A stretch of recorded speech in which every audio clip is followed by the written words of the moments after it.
Então, cara, minha pergunta é sobre a sua visão a respeito do que acontece depois que a nossa vida passa. Você tem alguma opinião sobre isso? Tenho sim. Eu acredito que depois que a vida passa, a gente volta pro plano espiritual e a partir disso, acho que é visto se a gente ficou com alguma missão pendente na Terra, se a gente pode reencarnar. Eu acredito na reencarnação. Você se enquadra em alguma religião específica? Eu sou mais voltado para a religião de matriz africana, Entendi. Eu posso perguntar se é Umbanda ou Candomblé? mais voltado para Umbanda. Entendi. Mas você é praticante da religião ou você tem uma visão parecida com ela? Tem a visão parecida, sou simpatizante. Ainda não chegou a ser praticante, não. Entendi. Então, queria perguntar o seguinte: você se acha uma boa pessoa? Na medida do possível, sim. Bom, e em relação a Deus, nesse plano espiritual que você falou, Deus consideraria você uma boa pessoa? Acredito que sim. Então, a reflexão que eu queria propor para você, com todo o respeito, é a seguinte: tem muitas coisas que a gente faz na vida que nós consideramos erros. Você creio que concorda que o ser humano é um ser falho, certo? Certo. E na linguagem religiosa é o que a gente chama de pecado. A gente pode pegar alguns exemplos que estão na Bíblia, por exemplo. A própria Umbanda se baseia em coisas que estão escritas na Bíblia. Lá na Bíblia diz coisas que não são apenas religiosas, mas são coisas que fazem parte do senso comum. A gente pode pegar a mentira como exemplo. A Bíblia fala que a gente não deve mentir.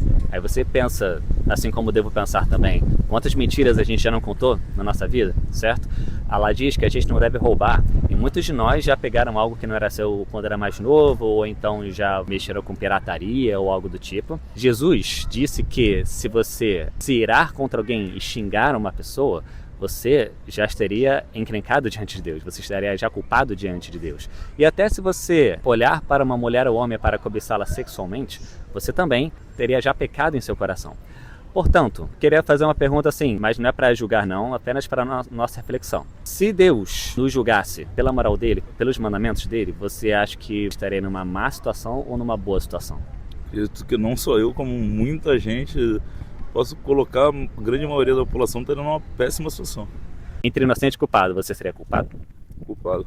E culpado mereceria um prêmio ou castigo? Castigo. Acho que todo momento que a gente erra, a gente precisa de uma correção. A gente precisa de uma correção ou nós mesmos parar para poder pensar e corrigir os nossos atos, ou caso a gente não consiga enxergar que estamos errando, que alguém nos corrija. Então, por que eu estou dizendo isso? Não é para dizer que eu sou melhor que você ou para me achar o grande cara santo. Queria também dizer, cara, que se eu fosse julgado pelos mandamentos, eu também seria condenado diante de Deus, diante desse dia do juízo que será após a morte. Você acredita que Deus é um ser perfeitamente bom? Acredito. Se Deus é um ser perfeitamente bom, então ele, por ser bom, ele não poderia deixar o mal, o pecado, impune, ou simplesmente passar pano para o que muitas vezes a gente faz de errado. Pelo mesmo motivo, por exemplo, que um juiz, se ele for um bom juiz, não for um juiz corrupto, ele irá julgar e condenar alguém que cometeu algum crime, alguém que infringiu a lei. Então, da mesma forma, por nós termos infringido a lei de Deus, nós merecíamos a condenação, ok? Agora, eu estou dizendo isso não para simplesmente dar a notícia ruim, mas para mostrar a solução para esse problema, ok? Só que antes de eu dar a solução, eu queria falar do problema primeiro. Porque, vamos lá, você já conheceu alguém que enrola para ir pro médico? Claramente tem que ir pro médico, mas enrola para ir porque não gosta de ir pro médico? Sim. A gente só vai pro médico se a gente reconhecer que precisa do médico, certo? Certo, correto. Exatamente. Então, da mesma forma, eu também estou mostrando essa doença para você. Essa doença que não é só sua não, mas é minha também. Essa doença é chamada pecado. Essa doença que na verdade está no coração humano. E existe uma cura para isso, um remédio infalível para isso, porque o próprio Deus proporcionou essa cura e esse remédio.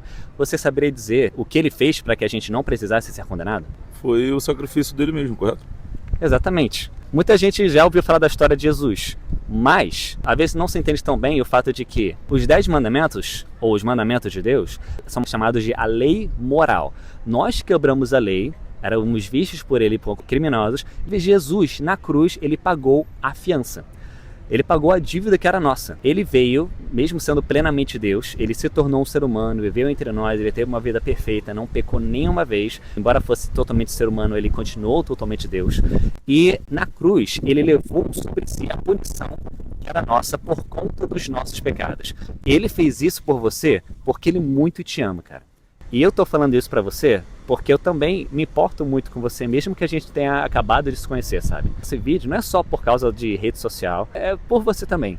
Eu creio que Jesus, ele comprou uma salvação na cruz e ele ressuscitou ao terceiro dia. Depois ele subiu aos céus. E a Bíblia diz que hoje ele ordena que todo mundo se arrependa e creia nele. Arrependimento de pecados pode ser uma coisa meio arcaica. Só que, embora tenha uma caricatura do que significa, continua sendo algo que todos nós devemos praticar, sabe? Arrependimento é quando nós viramos as costas para o nosso pecado e nós nos rendemos a Deus. A gente se rende à palavra dele e decidimos obedecer a Deus.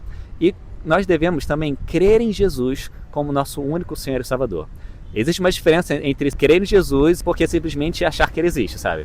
Existe uma estatística que diz que 90% da população brasileira é cristã. Mas creio que poucos, na verdade, creem nele como seu Senhor. Porque muita gente diz que crê em Jesus, mas simplesmente crê nele como alguém que existiu. Mas ninguém crê nele como o dono da sua vida, porque vivem como se ele não existisse. Entendeu? Então a gente deve realmente crer que ele levou os nossos pecados sobre si e que ele passa a ser o dono da nossa vida. Isso faz sentido pra você? Faz bastante. E isso que eu acabei de falar pra você, cara, de você crer em Jesus e você se arrepender dos seus pecados, é algo que você estaria disposto a fazer ou interessado em fazer? Interessado a gente sempre tá. A crença em Jesus já existe em mim. Talvez não se esbarre nesse mesmo ponto. Talvez eu acho que a crença de cada um mesmo não tenha a mesma proporção. Cada um querer de uma maneira. Cada ser humano faz todo tipo de coisa de uma maneira. O que você quer dizer é que cada um tem sua crença e... Tem um jeito de exercê-lo. Entendi. Bom, respeito totalmente o como você pensa, ok? Eu não tô aqui para impor nada, mas eu quero realmente sugerir essa forma de pensar a respeito do Cristo, sabe?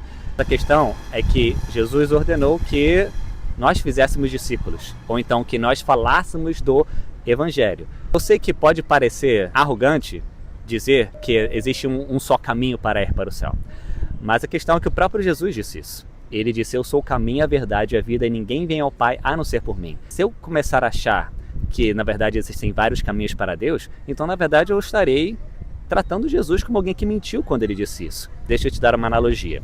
Se você estivesse doente e você fosse para o médico e o médico dissesse: olha, essa doença pode te matar, mas existe um só remédio que pode te curar.